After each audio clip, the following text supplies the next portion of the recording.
Hello, everybody, and good morning. Welcome to the Top Producer Show. So our mission is to educate, equip, and train servant leaders. Our vision is to create financially independent achievers, and our purpose is to help people grow. And right now we're going over the book Change Your World by John Maxwell and Rob Hoskins. I always forget the last name, so I always have to look.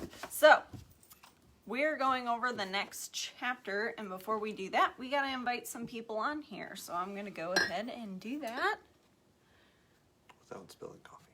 Yeah, or dipping my hair in my coffee, because, you know, that happens. It's the only problem with having long hair. Oh, there's more than that. Well, yeah, there's more than one problem, but... Car doors. Yeah, that has happened. I go to shut the car door and get my hair stuck in it. It's lovely.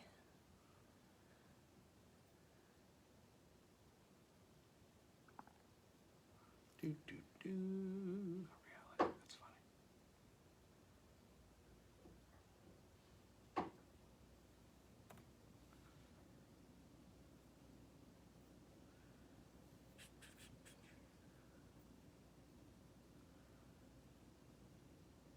Brian and Amy, Aaron, and Autumn.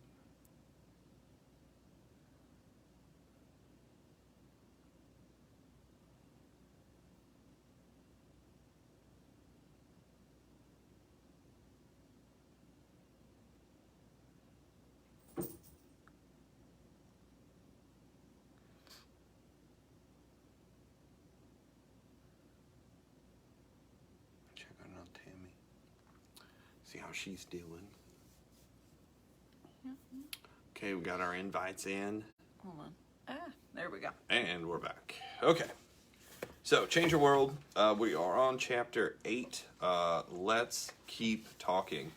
It says, we are today where our conversations have brought us. We will be tomorrow where our conversations take us. So, you know, every time you're meeting, every time you're talking with somebody, it has an impact.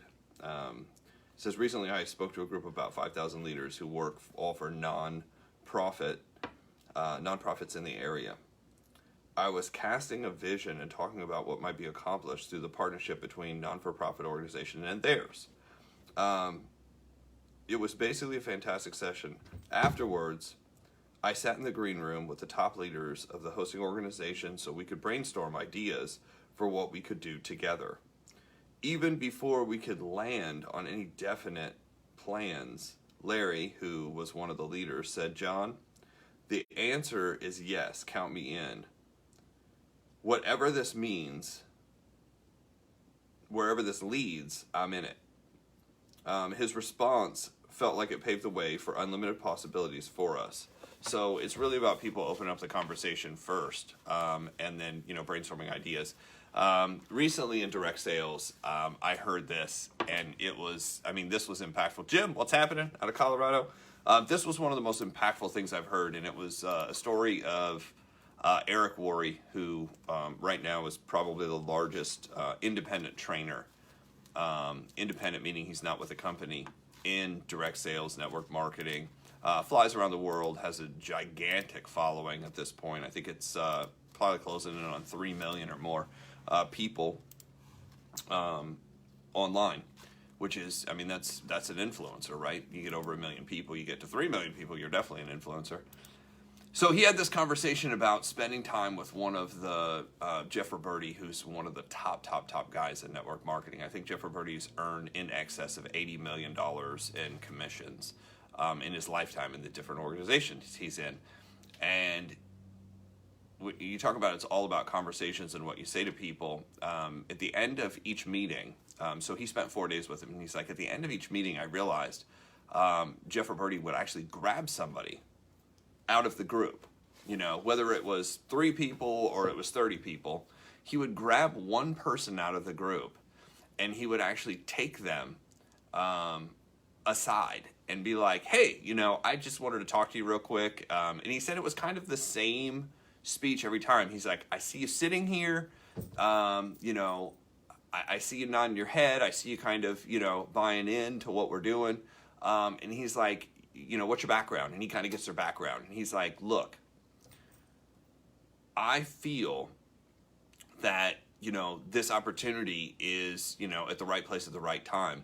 He goes, but I see something in you. He goes, my job is basically to seek out talent and find people who can do this. And sometimes you just kind of know after doing this for years, when you find somebody who could take off and actually pull this off. And I just feel that if we were able to partnership and we were able to work together at this, that we could accomplish something kind of incredible. What do you think? He's like, it happened over and over and over again. So finally, Eric Worre, after like the second day, takes him aside and goes, Jeff, I have a question for you. How do you know which person out of this audience is the one who's going to do it? Like, is it something they say? Is it something they do? He's like, no. He goes, it could be anybody. He's like, the idea is you're just talking with people and you're inspiring them. And he goes, but what's interesting is I've never had anybody I've done that with say no. And he's like, what? He's like, no, I've never had anybody. He goes, in the 20 plus years of doing this, I've never had anybody say no. I was like, what? So the next meeting, he goes, watch, we'll pick the most negative person. So the next meeting, there's a guy sitting there with his arms crossed, big guy. Arms crossed, legs crossed, got this, huge beard, and they're having this conversation at the very end of the meeting. The guy tries to get up and leave early. He's like, hey, sir, before you leave. It's like, I want to talk to you. Okay. And Eric kind of is just, kind of closing in the distance, so he can just hear. He goes, come out to the hall real quick. So they're in this house, and they go over to this hallway, and he's like, man, I know you got to go. I know you're in a hurry. Probably something came up. But he's like, my job is, I've been doing this for a long time, and my job is to seek out talent. And I see in you, something that, I look for and I find in leaders. And I just feel that if we got together on this and we did this, man, we could create something incredible. What do you see? And the guy's like, I was kind of thinking the same thing. And he was leaving 5 minutes before. So it's about talking to people and inspiring them. Some people have very little belief in themselves. So sometimes it takes the conversation. And although that has nothing to do with what John was talking about, it just kind of reminded me of that. It says the opportunity of a lifetime must be seized within the lifetime of the opportunity. So it's kind of like do things at the right time. That was Larry from that group. Community of transformation is a yes conversation. Living on the other side of yes means believing in possibilities. So you're going to have to, believe that you can create something, which is going to take self-esteem, which is going to take being around some very positive people.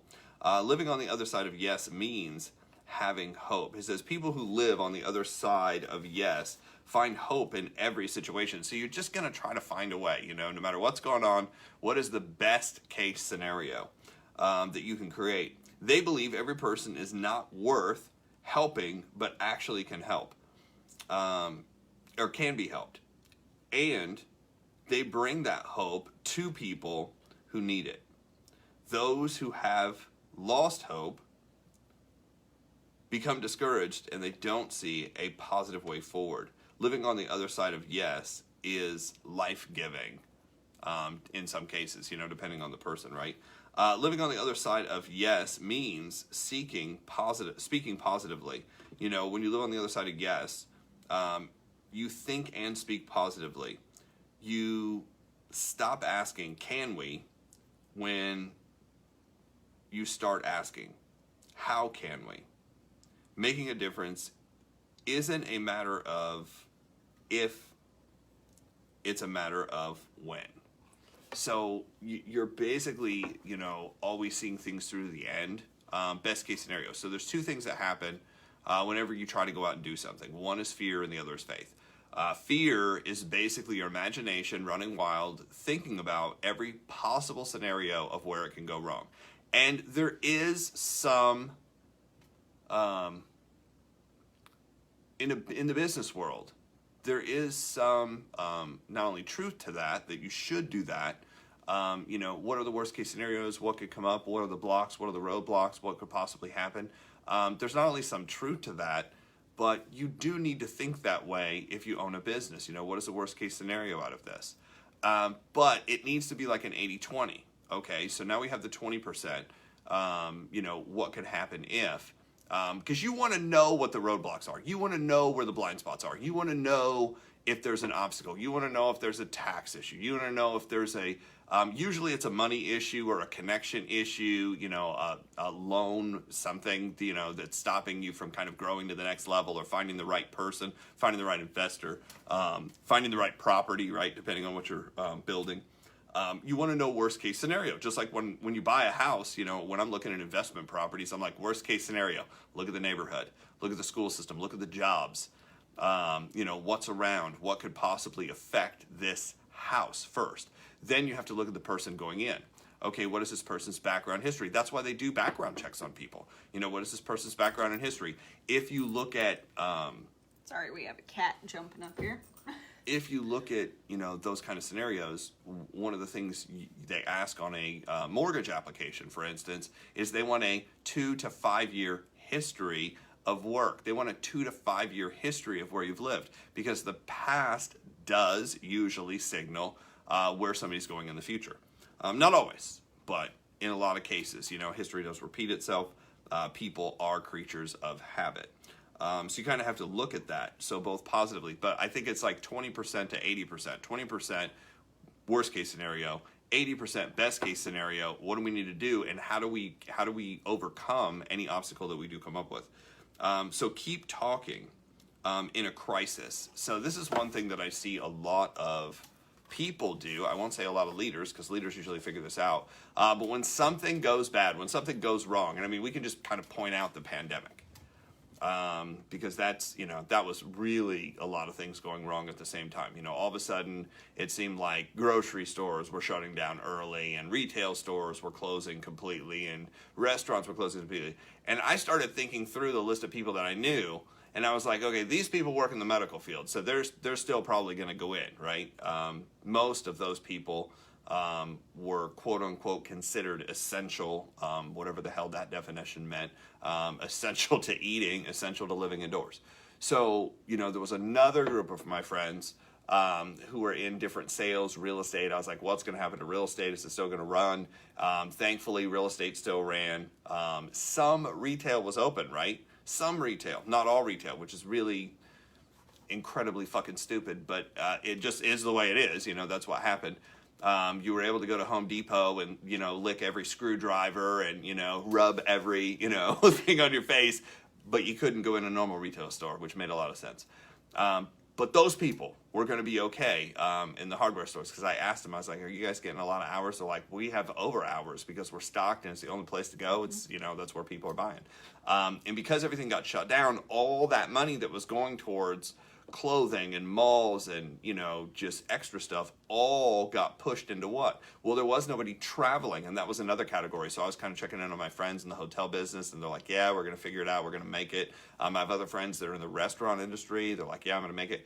But the key is communication. Like, I went out of my way and kind of like, hey, how are things, what's going on? I checked on basically all my family, and one of the reasons is because we were okay. And I say we were okay. We for the first week, we were like, okay, how are we going to figure this out? But very quickly, we made our own decisions on how, what was essential and what wasn't, and started working and making, things happen. So we were okay, and we looked at, the different industries we were in, and we're like, hey, we should do something. And we did how do you kind of, tough times never last, but tough people do.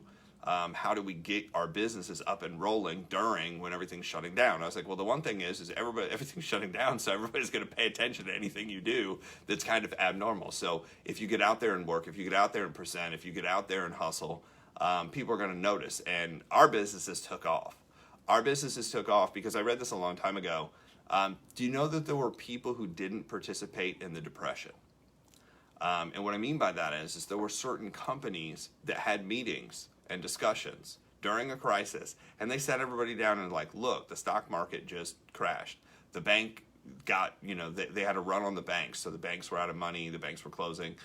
Businesses were closing doors, kind of like what's about to happen, here in March, April, whenever the eviction thing comes up. I can't remember how many millions of people are going to get evicted. I mean, shit is going to go bad fast. And I don't know what kind of super glue, duct tape, program they're going to come out with to try to patch that shit up, but it's going to be nasty. So the question is what are you going to do during that time? There were people who didn't participate in it. So like what happened with the pandemic, I'm like, we're just not going to participate. I'm not going to buy into any of it. I'm going to be, I'm not out there licking handrails and toilet seats to kind of, see how my immune system is. But like, we're going to do all the right things. We're going to focus on building our immune system up. We're going to read online and try to sift through all the bullshit. Like 80% of the people who passed away were vitamin D deficient.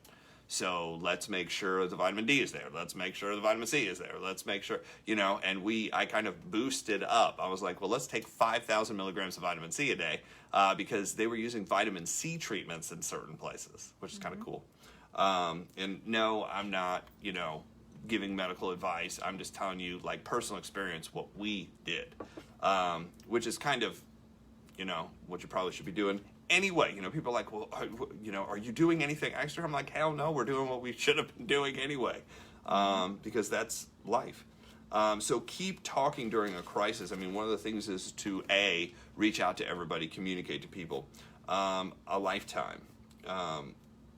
Where can others turn? So you give people options, if you're looking for answers, if you are at home, if you're not working, what do you think about doing something else from home? What do you think about getting things rolling right now? I mean, we were able to recruit during the pandemic. Rick's here. What's happening, sir?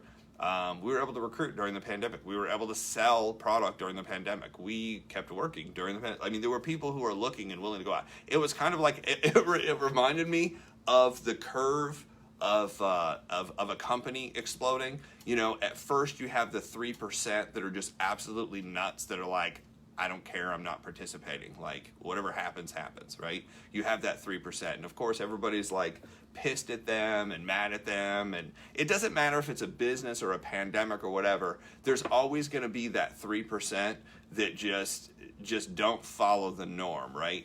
And I watched this happen. Like, I was kind of charting it in the first week. I was like, okay, everything's shut down. There's just a couple people that are going out and doing stuff.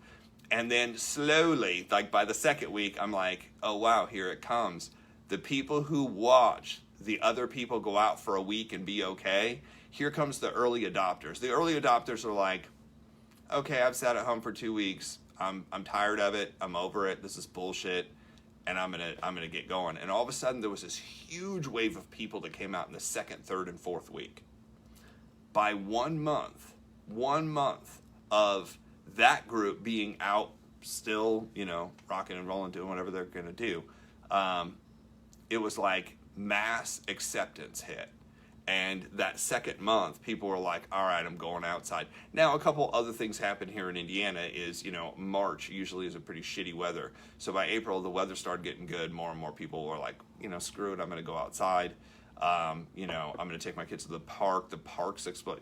There were certain places that like people just started going and gathering, and people started doing like neighborhood parties and parking lot parties. And I saw all that. So it was just like, all of a sudden the community was like, I'm done, mass acceptance. We're going to figure this out. And there were still about 20% of the people, which is what it usually always ends up.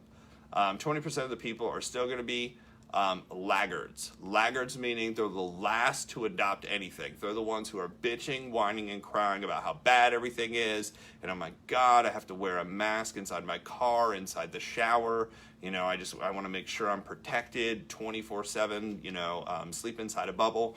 And there's always going to be that group of people, whether in business or during something, a crisis, which is what he was talking about here on the book. Be strong. Be strong. You kind of have to go out and, be strong in front of others and be first. It's just what it takes if you want to lead people.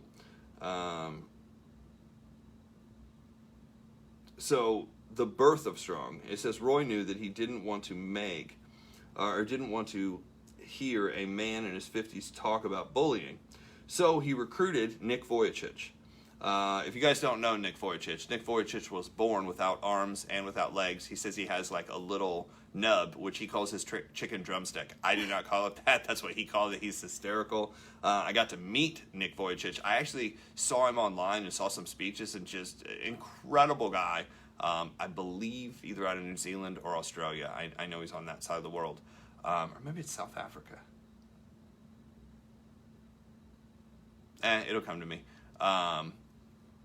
I choose to participate in success. Yes. It says, but Roy knew that, for lasting change to require, it was more than just anti-bullying. So Roy developed an organization called Be Strong. His focus was on using positive communication to lessen bullying, keep kids overcome with bullying when it does happen, and prevent suicides. The organization now does this. Roy described 4 main channels. First, hosting large events. So, basically you go out and talk about it in large events. Sounds like network marketing. Recruiting and empowering student leaders. So you're going down into the field and be like, okay, we need to find some local leadership who can keep this going. Offering programs to students and administrators. That's ongoing training. And then creating an app people can use to find everything. Sound familiar? Some of us. So, transformational conversations. It says the law of communication in the 17 indispensable laws of teamwork states interaction fuels action. You have to have the conversation and basically give out instructions. Now, why do you have to give out instructions? Because most people will not get off their ass unless they know exactly what to do. Why? Because of programming. We've pre-programmed an entire society to follow instructions and not figure it out on their own. That's why it's so damn hard to build a business with independent people. It's actually technically easier, and I'll just say this, it's actually technically easier to build a business with employees. Why? Because with employees, you can tell them this is the exact instructions, this is what you have to do, and if you don't, we're firing you.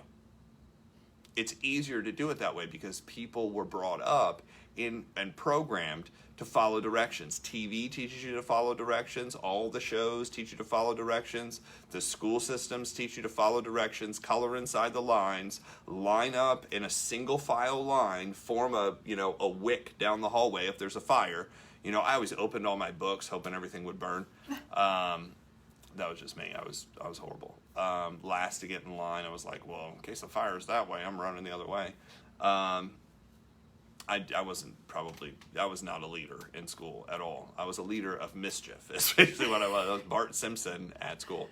But my point is you kind of have to figure this stuff out and think things through on your own. You've got to be creative. They actually did a study. And this is a study, it was either by MIT or Stanford, and they put 100 people in a room. They gave everybody a piece of paper, and then the teacher walked in and gave everybody like a set of like 42 colors or whatever. I can't remember what comes in Crayola. And the assignment was create something. That was it. Create something. And they had all hour to do it. Do you know 97 of the 100 people sat there and didn't do anything? Why? They didn't have exact instructions. Well, what do you want me to draw? What do you want me to do? There were only 3 or 4 people, I can't remember if it was 3 or 4 people in the room that actually made something and completed it. And here was the objections from the people. Well, they didn't tell me what to paint. They didn't tell me what to draw. They didn't tell me what the assignment was. They didn't tell me what the genre was. They didn't have a subject matter to go after. They didn't have anything to trace. They didn't have anything to copy off of. There were no instructions. And where there are no instructions, people usually don't do anything. So a very, very important lesson if you're going to build anything significant is having specific instructions. The problem is if the specific instructions are just coming out of people's mouths and it's not written down, then as you adjust, what happens is you will adjust over time,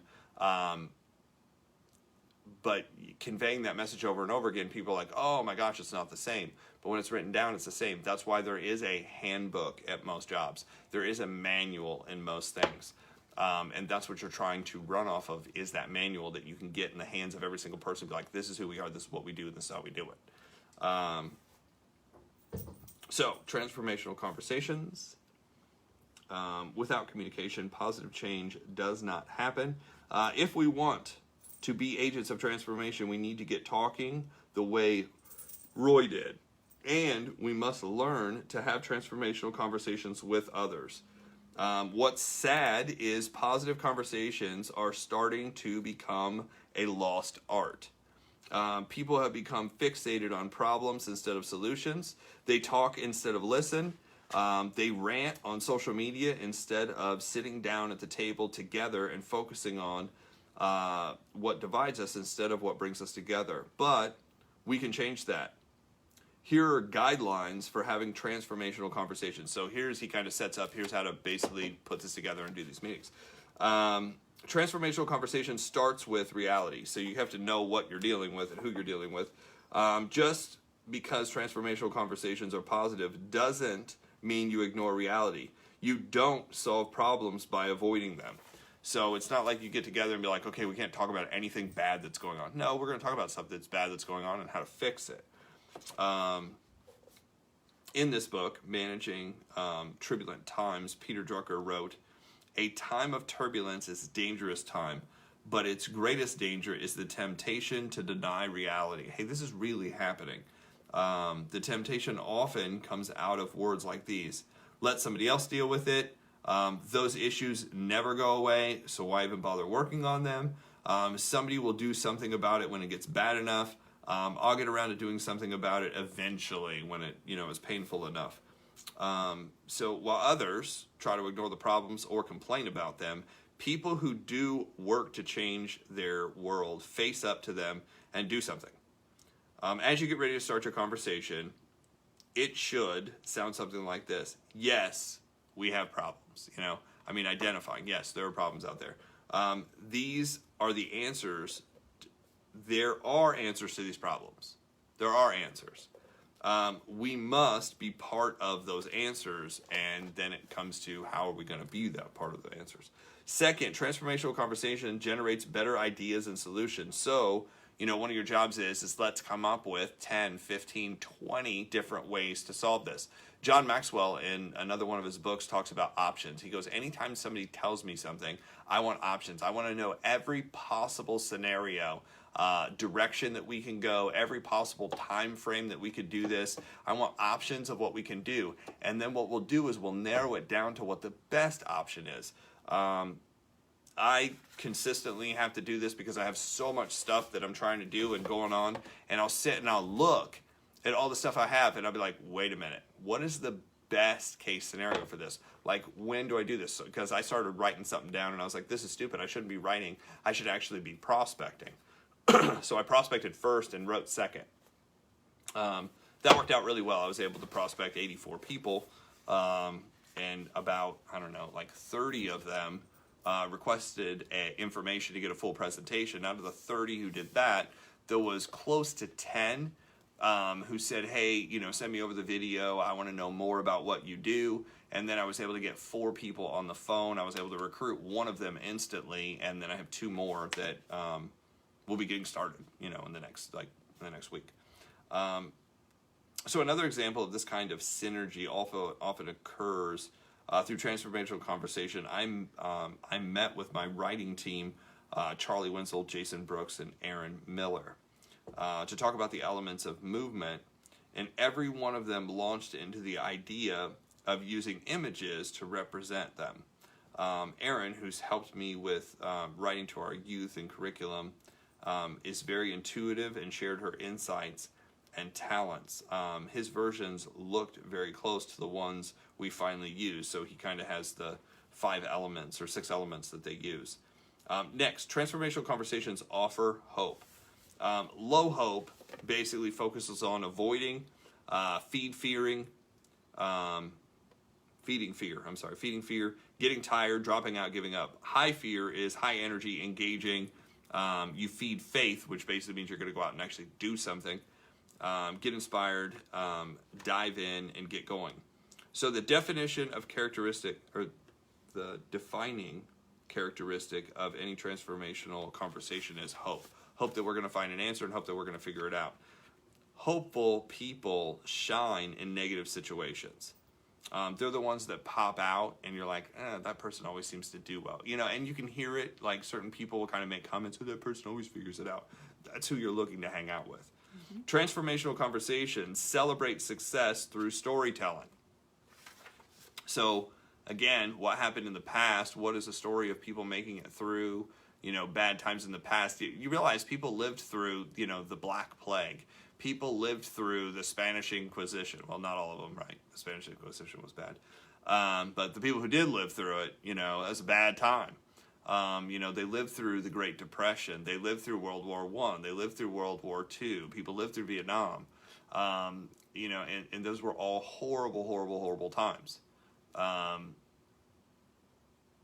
How do you get through? You can tell stories of people who made it through those, horrible situations. I mean, I just read a story recently of another person that made it through Auschwitz during, the Nazi takeover of, Europe and, almost the entire world. Thankfully, somebody stepped in and stopped him. So good stories, more people emotionally move more people emotionally. A well-told story does more than simply convey information or give chronology of events. It makes use of conflict, tension, suspense, engages emotion. It includes humor. In short, it has heart and it's important. When people hear a story, they actually put themselves into it. That connects them to it personally. So and I know this, like if you put yourself in a high emotional state and you're giving instruction, that's what you'll tend to remember over anything else. If you're not in a high emotional state, what happens is you're not hyper focused on something. So you'll tend to forget most of the details of what happened, or what was being said. Good stories communicate the truth. There is a tremendous difference between news and a story. The news media informs the mind, and it says in important ways. That's debatable. I don't deny that, but storytelling is the kind of information that allows for transformation. Kind of gives hope and gives, scenarios of how to do it. Versus, hey, these are the facts. This is what's going on. Tells a story about some people who tell stories. Good stories stick with people. They're the things that you remember, like that story with Eric Worre. I remembered that because it was so impactful. I was like, oh my God, that's so good. Good stories inspire others. So that's the goal, is to, inspire others, take these stories, figure out, which stories are best. Not only what is the best story, but what is the best person to tell it to, or time to tell it to. Transformational conversations provide a supportive community. Because if you get a bunch of people around who are solution-oriented, and you get a bunch of people around who are committed to doing the work, it's amazing what can be accomplished with people who are just constantly willing to improve. Transformational conversations activate people's potential. What is the highest goal of transformational conversations? It's to activate the potential in others and get people to do something. That's what we're all trying to do, trying to do something. Do something positive, do something that makes a difference. Are you willing to engage in transformational conversations both as the inspirer and the inspired, as a mentor and a mentee, as a storyteller and as a listener, as a team builder and as a team member? Are you willing to take the steps, keep talking to everyone, and will keep doing what you're supposed to be doing? We hope and believe the answer is yes. If you've already begun to connect with others and have transformational conversations, start today. Help others reach their potential. It will make their lives richer and help both you and them to become part of transformational movements and to change the world. So that's what it's all about. That is the end of the chapter. Tomorrow we're going over chapter 9. It's your turn to change the world. So he's call to action. Let's get moving. So great stuff. Again, John Maxwell's books are always you're like, wow. Every time there's something in them that's whether I've read some really good ones, like the last one he wrote was just incredible. Some I connect to more than others. This is more instructional, big picture. The other one's more working interior on how to work on a team and a group. I actually want to read that book again. A Leader's Greatest Return. It's phenomenal. So, what's next? I think that's it. So if you guys haven't yet, you want to go to the Top Producer Show Facebook page and you want to go join that page, and also go follow us on YouTube. Each one of these videos is going to be uploaded to there, and that way if you guys would like to go back, take some notes, you are more than welcome to. So with that, that's what we have for you guys today, and we will see you tomorrow. Mañana.